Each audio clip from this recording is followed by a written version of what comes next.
welcome to everyone to our May luncheon. Another great crowd, another great speaker. So welcome to all our new members. Our membership is very, very solid. We're keeping up to almost 80% of retention of all our members, and we have a good, solid 800 dues-paying members right now. Now for the main attraction. Hal English from First Choice. We're not coming up and talk about our speaker, Mr. Bill Martin. Oh, you got a fan club. You've got a fan club. Yeah, I know. I brought them with me. It cost me a fortune, too. First of all, thank you for the invite to be here. I've always aspired to be at the chairman's table, and today, you know, the spotlight, and always wanted to know what goes on at the chairman's table, and I was ready to tell you, but Pat Ryan said if what goes on at the chairman's table stays at the chairman's table. Do you understand? And being a banker and him outranking me, I definitely understand. So I got to say, though, Princeton Regional Chamber, what I love most about it, besides the great staff and the great leadership, is these great events and, most importantly, these great speakers. So Bill Martin, William Martin. Bill has many years of experience investing in growing market-leading public and private businesses. He's the co-founder of Princeton Ventures and also serves as the chairman and CIO of Raging Capital Management. It's a private investment partnership focused on public equities. The idea for Raging Bull really grew out of my passion, again, for the market. I remember, even though I'm relatively young, I remember driving 30 minutes to the Monmouth County Library to look at value lines, which were these big print books with financial data that was generally 3-4 months old. That's how you did your stock picking before the internet. And so even as a young person getting online, I immediately saw the power of the internet, and Raging Bull for me was a way to try to take advantage of that, both as a businessman and as an investor. Bill started his first company, Raging Bull, got a lot of that name, as a sophomore in his dorm room, and he raised more than $20 million in venture capital before selling the company. As a sophomore, I had a little bit of a career detour. I started a company called Raging Bull, which was grew to be a leading online finance website in the late 90s. As an entrepreneur, Bill has co-founded a number of financial information and internet media companies, including Raging Bull, Indie Research, and InsiderScore.com. Bill has invested in or advised a number of internet and institutional financial service companies, including Call Street, FolderShare, Gershon Lehrman Group, Lux Research, and Majestic Research. Bill has also served on 2 public company boards, including Bankrate, which was acquired by Apex Partners, and Salary.com, which was acquired by Connexia. From a young age, I had an interest in the market and business. I bought my first stock when I was 10 years old, which was Hershey Foods. Bill has appeared on such shows as CNBC and Fox News, and he's also spoken at a couple minor little institutes like Fordham School of Business, Harvard Business School, Harvard Law, Indiana University, my favorite MIT, and University of Virginia. It is my great pleasure to introduce William Martin. So my name is Bill Martin. Today I'm going to be talking about how I apply entrepreneurial ideas, lessons, and principles to investing in the stock market. Obviously, a lot of you are entrepreneurs in the room, and even folks who aren't directly entrepreneurs, there's entrepreneurial roles in your day-to-day regardless. I'm sure many of you dabble in the market or at least have some money in your retirement account that's in the market. So I'm hoping I can share some thoughts that might be of value to you. My focus really is just sharing some ideas on how to think about businesses and how to think about investing, which I think is really, really important. The other stuff you can kind of learn in an accounting textbook. So I guess you can call them rules. I've got my 5 rules, which I'm going to share. The first one is, and this is kind of the core rule, and that is own your idea. You know, nearly every single day I get pitched stock ideas, whether it's brokers, analysts, friends who work at other funds. They're all pitching me ideas. A lot of them sound pretty good. I'm sure your buddies pitch you ideas. Maybe you hear Jim Cramer on TV at night pitching an idea. But it's really, really important that you, before you buy that stock, that you own the idea. You have to understand the company. You have to comprehend the company. You have to take ownership of the idea. And the reason that's so important is the big money is made and lost, in my view, in the markets at points of extreme greed, extreme fear, points of stress. And so even looking back last year as an example, when the market sold off 25% in a matter of a few weeks in the fall, if you had bought your buddy's pick July 1st and market sells off a quick 25%, your stock might be down 40 or 50%. if you don't own that idea, you don't know what to do. You don't have conviction whether you're buying more, whether you're holding it, or whether you're selling it, and rather you're letting your emotions dictate your decisions. So take ownership of the idea before you do anything. Rule number 2 is be willing to own the entire business. So obviously when you buy shares of stock, you own a piece of the business.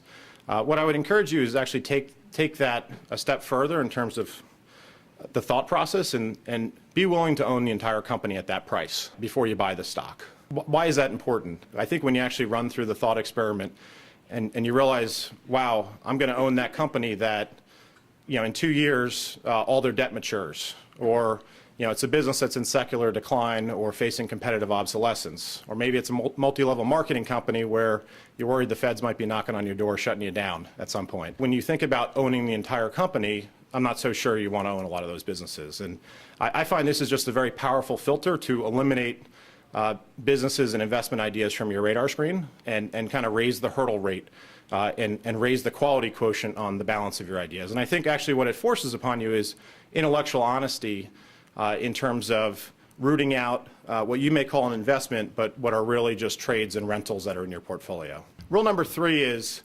understand a company's margin and investment cycle. Obviously, most companies are not Apple and Google that can just grow on forever. A typical small business has one product accounting for probably a majority of its sales, one technology that's a majority of the business. That company has an idea, hey, let's invest in new technology. Let's invest in upgrading that product. That as a small company, that's a 2 to 3 year process typically, where you're going to be spending, you're not going to be showing Wall Street growth, and your margins are going to be depressed because you're investing. And Wall Street can be very short-sighted and can grow bored of the potential, and oftentimes will pay very little for earnings where there's not growth and where margins are being depressed.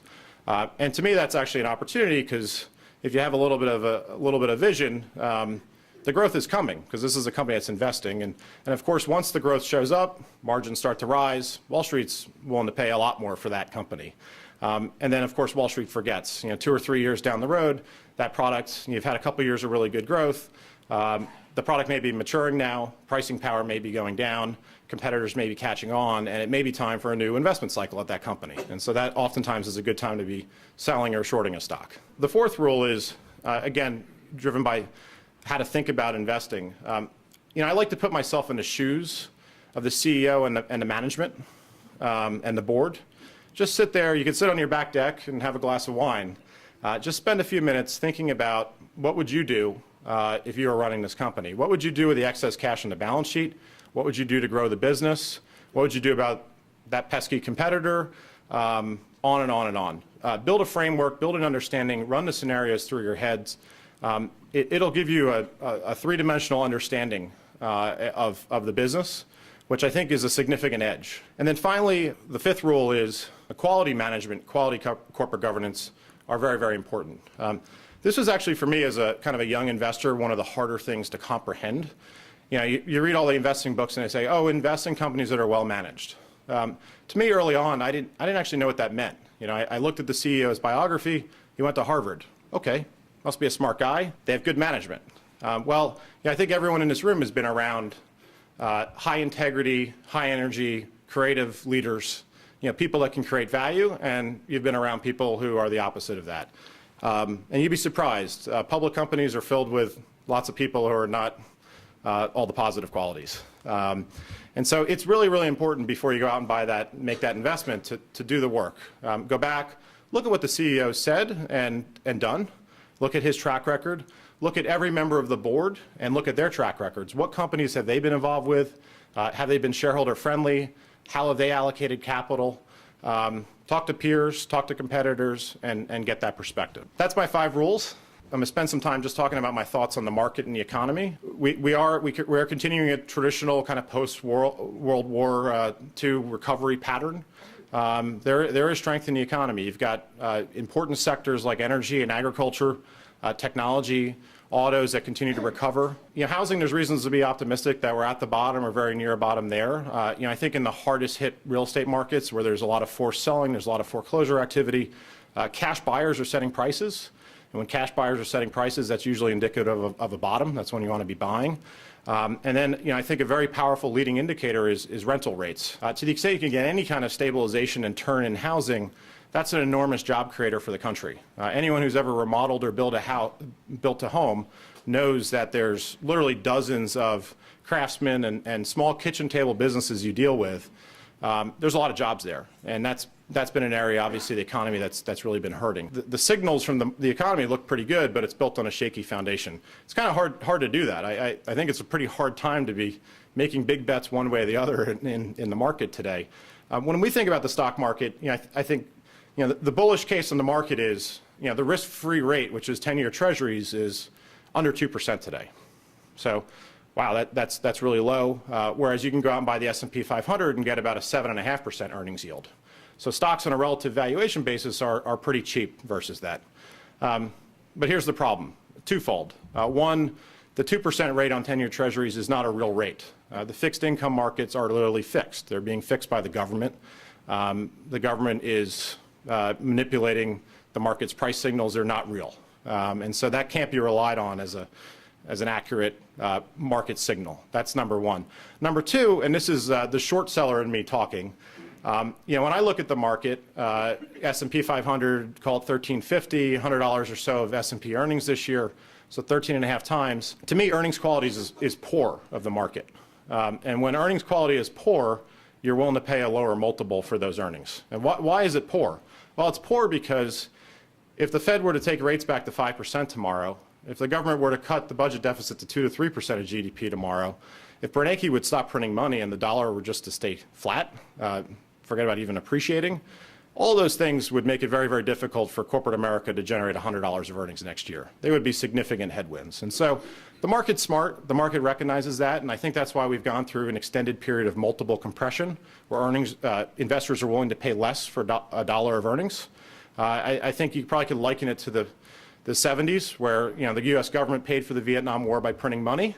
And rather than fixing that, Nixon decided to go off the gold standard and impose wage and price controls. And when that didn't work, we had a tremendous inflation, which wasn't fixed until my hero, Paul Volcker, came in and killed the great inflation with much, much higher interest rates. To wrap things up on a more bullish note, there are two things that I'm optimistic about. And these are more long-term. These are not, again, a shorter-term market view, because Wall Street actually is addicted to easy money, and they actually like it when the government's overspending and the Fed's doing the wrong thing in terms of long-run, healthy, sustainable behavior. So some of these things actually may be negative for the market in the short term if they're true. But I'm optimistic about two things. I'm optimistic about this, but I'm also, I guess, maybe hopeful. And that is the rise of, I'll call them reality politicians. And I don't mean politicians who should be on reality TV shows, which are probably most of them, but what I'm talking about is Mr. Christie and Mr. Cuomo, a Democrat, a Republican in two Northeast states who are facing reality. They're facing reality head on. They're restructuring pension systems. They're restructuring unsustainable entitlement and spending programs. They don't have easy hands, and I think they're doing a pretty good job with reality.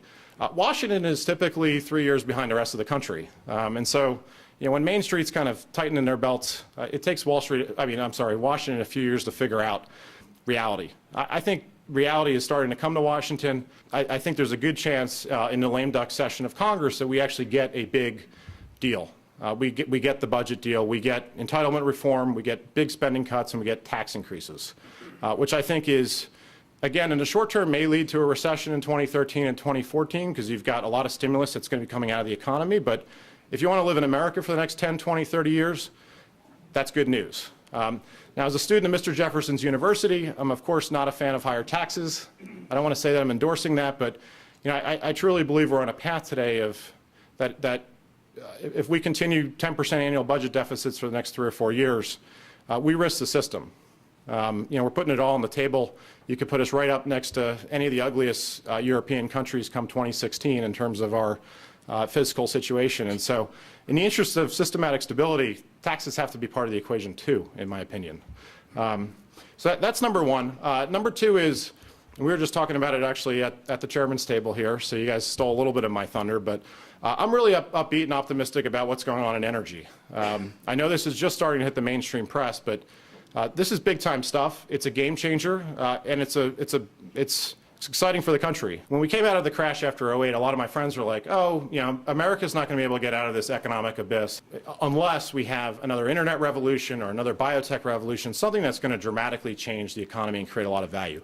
What we have going on with the new technology in energy today that is allowing us to tap all these unconventional oil and gas resources is a revolution. It's as big as the internet or biotech. And it's astounding what's happened in just a few short years. We've gone from an importer of natural gas to, in a few short years, we'll be exporting. We're just waiting on politicians and construction at this point for that to occur. The gas is ready to go. Refined products for the first time since World War II, we're exporting refined products. In the last 5 years, our imports on a daily basis of oil are down 4 million barrels. Now, some of that's because of the crummy economy. A lot of that has to do with the Bakken and the Utica and the Eagle Ford Shale and the Deepwater Gulf. And 4 million barrels times $125 Brent crude, that's a lot of money that's not going out of the country every single day, oftentimes to our enemies for mischief. It's staying in the country. It's creating jobs out in Pennsylvania. It's creating jobs in Ohio and Oklahoma and throughout the country. And that's just incredibly bullish, and we're at the very, very beginning of that trend. Those stats are only going to materially improve over the next 5 to 10 years. And so that's a lot of money. That's a lot of jobs. That's reason to be bullish. Number two, sustainably low energy prices gives a significant competitive advantage to any company that requires energy in its manufacturing or industrial processes. And so you're already seeing chemical companies, refiners, massive construction projects coming back to the United States. And that's just going to accelerate, which I think is very exciting. And then finally, I think geopolitically, it's a game changer. That's probably going to take a little bit longer to play out, but boy, it's going to be nice in 5 or 10 years sitting across the table from the Russians or the Saudis or the Iranians when our imports of oil could be negligible. Along those lines, Israel has found, using some of these unconventional new technologies, they've found so much gas, Noble has found so much gas off their coast in the last 12 months that Israel, in the very near foreseeable future, will be energy independent, which is remarkable. And just talk about geopolitical game changers. So anyway, enough of my rambling. That's kind of the world as I see it. Hopefully you derive some value from that. I'm obviously happy to answer any of your questions or debate any of my points. Great question. Well, we've had some personal dealings in Facebook, and we actually recently sold. We had a position pre-IPO, which we recently sold. Follow what they do, not what they say. Look, the IPO is going to be very exciting. There's so much excitement around this thing. The bankers are going to be able to set the price wherever they want, and it'll pop. One of the reasons we sold is we wouldn't have been able to sell the stock because we were locked up for 6 months post-IPO. The question is, where do things settle out once it's truly a free market post-IPO? Yes? You mentioned Christie, you mentioned Cuomo. Which one do you forecast will be flying in Air Force One? I think they're both kind of the mold, although you could argue that it's a window in time. Their style of politics and cleanup, you could argue in another 4 or 8 years, we're going to be on to the next thing. So, election cycles, a lot can happen in between now and November. Forget about 4 or 8 years from now. So I think very, very hard to predict. And I think a lot of the cleanup and restructuring that's going to have to take place in Washington is actually going to happen by then. And so I wonder how relevant they are. I think a lot of other politicians are going to look a lot like them. Yes, I think we've gone through an era of fat and happy where the money was easy, the credit was easy. A lot of smart people didn't get involved with politics because it was easier to make money on the other side of the fence. One of the outgrowths of the era of fat and happy was we think the government's responsible for all this, and just the idea of a recession. God forbid we have a recession. That's part of the normal business cycle. That's healthy and good. All these guys are so scared to death of that. Good policy is creating the fertile ground for innovation and entrepreneurs and job creators to go out and let the market work, let the market find equilibrium. The longer the government tries to intervene and use steroids to avert that, the worse off in the long run. And all you're doing is pushing off the day of reckoning, in my opinion. But I'm not running the country or the Fed, so yeah. What role do you see for some of the alternative sources of energy, solar, wind, and any of the other things along that line? Solar is ultimately going to be viable. Wind, I'm not so sure. And we were talking about algae at the table. I'm not so sure about algae, but All those things in an environment, where we have, 50, 100 years of reserves of natural gas at a reasonable price point, and natural gas is very environmentally clean, not completely, but, on a relative basis, materially cleaner than other fossil fuels. I think it's a big negative for a lot of those things. Yes? When you started businesses in the past, or when you look to buy a business, do you have an exit strategy in mind at the time that you enter? I mean, I think the right answer is you have to be focused on building the business and owning the business and do the right things. A fund where I have to report to my investors monthly, you have to be thinking when you're a seller and taking that into consideration. But I think the best businesses are, you don't go into them to sell them. Particularly as an entrepreneur, so much of entrepreneurialism is being in the game, having the persistence and the energies to stick by it. You have to be in the game for good things to happen, whether it's good things, you figuring something out, or just good luck. You have to be in the game, and you have to give yourself enough of a runway to be successful. And I think if you go in with the attitude that you're just going to flip it, you don't have an alignment of good things there. So, yes. This was asking if I had any obstacles in building my businesses. Well, when I told my parents I was dropping out of the University of Virginia,